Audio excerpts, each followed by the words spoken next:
সত্যি মহান সৃষ্টিকর্তার সৃষ্টি যদি এতটা সুন্দর হয় তাহলে না জানি তিনি কতটা সুন্দর। দক্ষিণ আমেরিকায় পাওয়া যায় একটা পাখি যার নাম কিল বিল টুকান। এই পাখিটি তার রঙিন ঠোঁটের জন্য সারা বিশ্বে বিখ্যাত। এই ঠোঁটের দৈর্ঘ্য 42 সেন্টিমিটার, আর এটা এতটাই লম্বা যে এর শরীরের অর্ধেক হয়ে থাকে। আর এরকম আরও অনেক পাখি রয়েছে যারা তাদের ইউনিক বৈশিষ্ট্যের জন্য পুরো পৃথিবীতে বিখ্যাত। আজকের ভিডিওতে আমরা বিশ্বের এমন 10টি পাখি সম্পর্কে জানাবো যাদের এক্সপার্টিজ আপনাকে মুগ্ধ করে দেবে। তো সঙ্গে থাকুন ভিডিও শেষ পর্যন্ত, কারণ আজকের ভিডিওতে আমরা আপনাদের সেই সমস্ত জায়গায় নিয়ে যাব যেখানে এইরকম অদ্ভুত জিনিস দেখতে পাবেন। Number 1, magnificent frigate bird. South আমেরিকায় পাওয়া যায় এটা এমন একটা পাখি যার ব্যাপারে জেনে আপনিও চমকে যাবেন। এটি দেখতে বেশ সুন্দর, আর এর সবচেয়ে ইউনিক জিনিস হলো এর গলায় ঝুলে থাকা বেলুনের মতন লাল থলি। আসলে যখন একটি পুরুষ ফ্রিগেট বার্ড তার সঙ্গিনীকে মুগ্ধ করতে চায় তখন সে তার গলার বেলুনকে ফুলিয়ে নেয়, যা দেখতে একটা লাল বেলুনের মতন লাগে। এবার যদি এদের শরীরের গঠনের কথা বলি তাহলে এদের শরীর কালো রঙের হয়ে থাকে, আর এই লাল বেলুন তাদেরকে আরও আকর্ষণীয় করে তোলে। যদি এদের ঠোঁট দেখা যায় তাহলে এদের ঠোঁট সামান্য বাঁকা, যা দেখতে বেশ বিপজ্জনক লাগে। এই পাখির ডানা বেশ বড় হয়ে থাকে, যা পুরোপুরি খুললে প্রায় 7 ফুট পর্যন্ত লম্বা হয়ে যায়, অর্থাৎ এদের পাখায় একজন মানুষের উচ্চতা চাইতো বড়। এদের প্রধান খাদ্য হলো পোকামাকড় এবং ছোট ছোট মাছ। নাম্বার 2, ম্যান্ডারিন ডাক। বিশ্বে যখনই কোনো সুন্দর হাঁসের নাম আসে তখন ম্যান্ডারিন হাঁসের নাম সবার উপরে থাকে। যদিও বুনো হাঁসগুলো দেখতে অনেক সুন্দর লাগে, কিন্তু যদি আমরা ম্যান্ডারিন ডাকের কথা বলি তাহলে এদের কোনো তুলনায় হয় না। এরা দেখতে একেবারে কোনো ছবির মতন মনে হয়। এই হাঁসগুলোকে দেখতে খুবই রঙিন হয়ে থাকে এবং এই পাখিগুলো বেশিরভাগ সময় এশিয়ার জঙ্গল এবং পুকুরে পাওয়া যায়। এদের রং এতটাই চমৎকার হয় যে এদেরকে ডানাওয়ালা রংধনু বলা হয়। পুরুষ ম্যান্ডারিন হাঁসের ডানায় কমলা, নীল, সবুজ এবং সোনালী রং থাকে, যা এদের অন্য পাখিদের থেকে আলাদা করে তোলে। তবে আপনাদেরকে জানিয়ে দিই, স্ত্রী ম্যান্ডারিন হাঁস পুরুষ হাঁসের মতন এতটা রঙিন হয় না। তারা বাদামি এবং সাদা রঙের হয়, যাতে তারা সহজেই বাসায় লুকিয়ে থাকতে পারে। নাম্বার 3, সুবিল। বন্ধুরা, এই পাখি অনেক রেয়ার হয়ে থাকে, এদেরকে সহজে দেখতে পাওয়া যায় না। এদেরকে সুবিল বলা হয়। এদেরকে সুবিল বলার কারণ এদের ঠোঁট জুতোর আকৃতির মতন মনে হয়। এই পাখির সবচেয়ে বিশেষ দিকটা হলো এটাকে পৃথিবীর সবচাইতে পুরনো বাসিন্দা অর্থাৎ ডাইনোসরদের সবচাইতে কাছে রিলেটিভ হিসাবে ধরা হয়।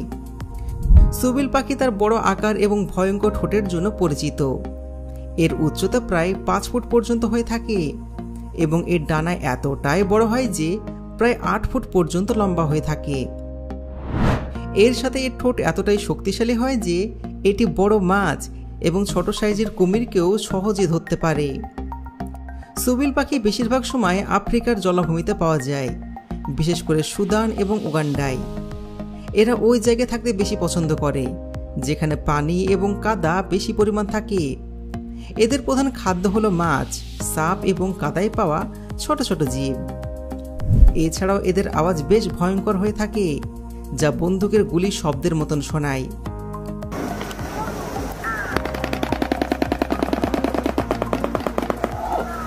তবে দুঃখের বিষয় হলো এই বিরল পাখির জনসংখ্যা খুবই দ্রুত কমে আসছে। সারা বিশ্বে সুবিল পাখি বেঁচে আছে মাত্র 3500টি, আর এই কারণে এটাকে খুবই কম দেখতে পাওয়া যায়।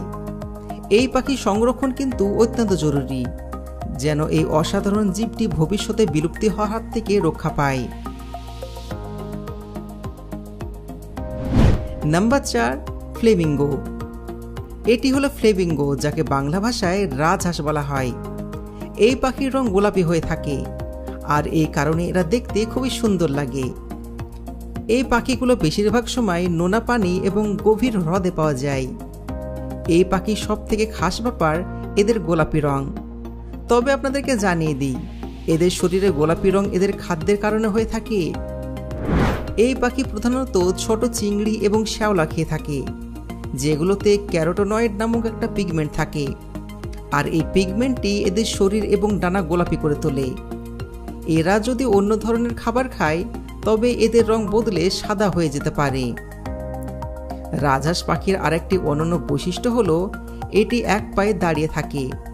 এটি কোনো স্টাইল নয়, বরং তাদের শরীরে তাপ বজায় রাখা এবং শক্তি বাঁচানোর একটা নিজস্ব উপায়। ফ্লেমিঙ্গো কিছুটা বড় পাখির মধ্যে পড়ে, যার সর্বোচ্চ দৈর্ঘ্য 5 ফুট পর্যন্ত হয়ে থাকে। Number 5, Atlantic puffin. এটি একটি ছোট্ট সামুদ্রিক পাখি যা আটলান্টিক মহাসাগরের উত্তর ক্যালিফোর্নিয়া এবং পূর্ব কানাডায় পাওয়া যায়। এটি অনেকটা পেঙ্গুইনের মতন দেখায়, যার ওপরের অংশ কালো এবং পেট ও মুখ সাদা। এর ঠোঁট কিন্তু খুবই রঙিন হয়ে থাকে।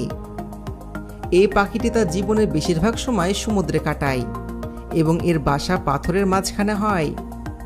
এই পাখিগুলোর প্রধান খাবার হলো সামুদ্রিক জীব, বিশেষ করে সামুদ্রিক ইল এবং ছোট ছোট মাছ।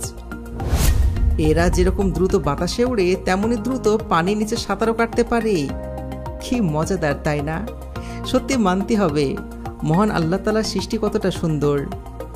এই পাখিগুলো কেবল গরমকালে প্রজননের সময় ডাঙায় বাসা তৈরি করে, আর বাকি সময় এরা পুরো সমুদ্রে থাকে। Number 6, gold crest.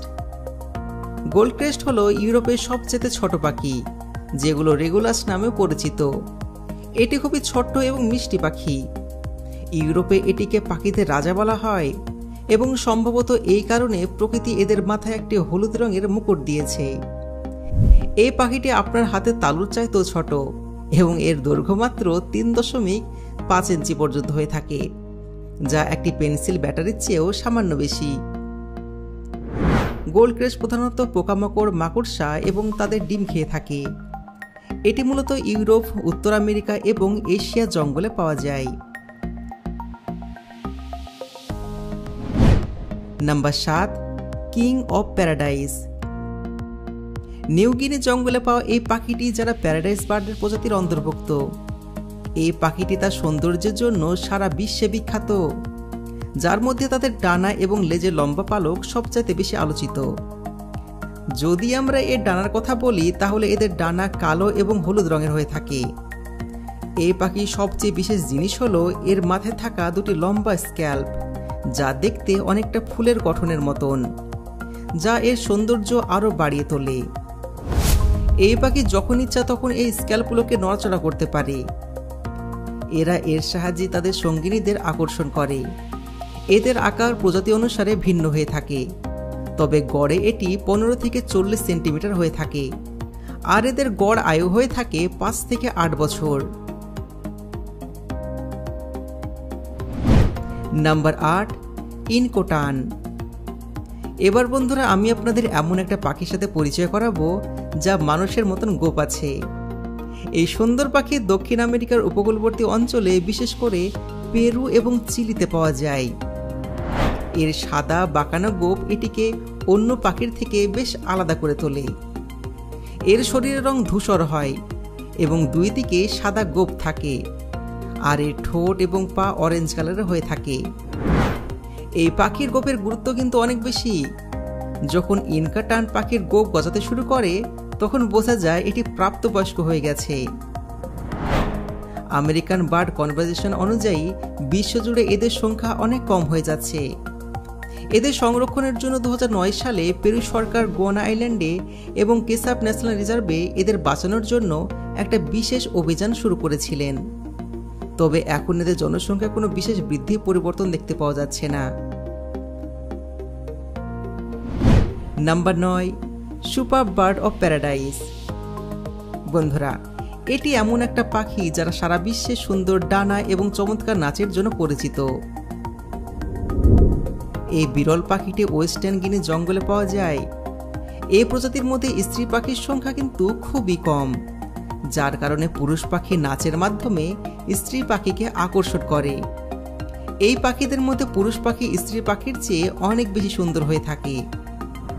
পাখিদের এই প্রজাতিটি এমন একটি পাখি যার ডানা অর্ধবৃত্ত তৈরি করে। এরা নাচের সময় এই ডানাগুলো পুরোপুরি খুলে দেয়, যা দেখতে খুবই অসাধারণ লাগে। এই পাখির আকার 35 সেন্টিমিটার এবং ওজনে প্রায় 600 গ্রাম পর্যন্ত হয়ে থাকে। এই পাখিটি মূলত জঙ্গল এবং পাহাড়ি এলাকায় থাকে এবং এরা ঘন গাছের ওপর তাদের বাসা তৈরি করে, যা তাদের শিকারীদের হাত থেকে সুরক্ষা প্রদান করে। এবার নাম্বার 10-এ আছে কিল বিল টুকান।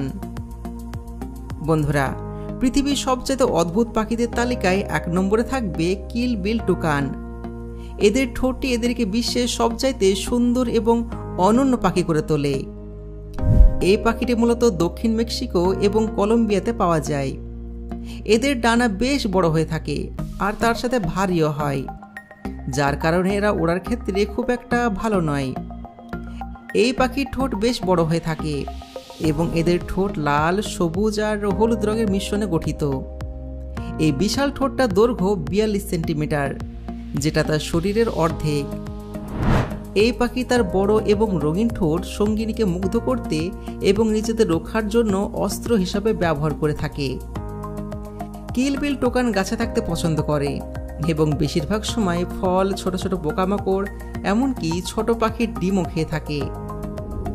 তো বন্ধুরা, এটাই ছিল বিশ্বের কিছু অনন্য পাখি, যেগুলোর সঙ্গে আপনার পরিচয় করা অবশ্যই দরকার ছিল।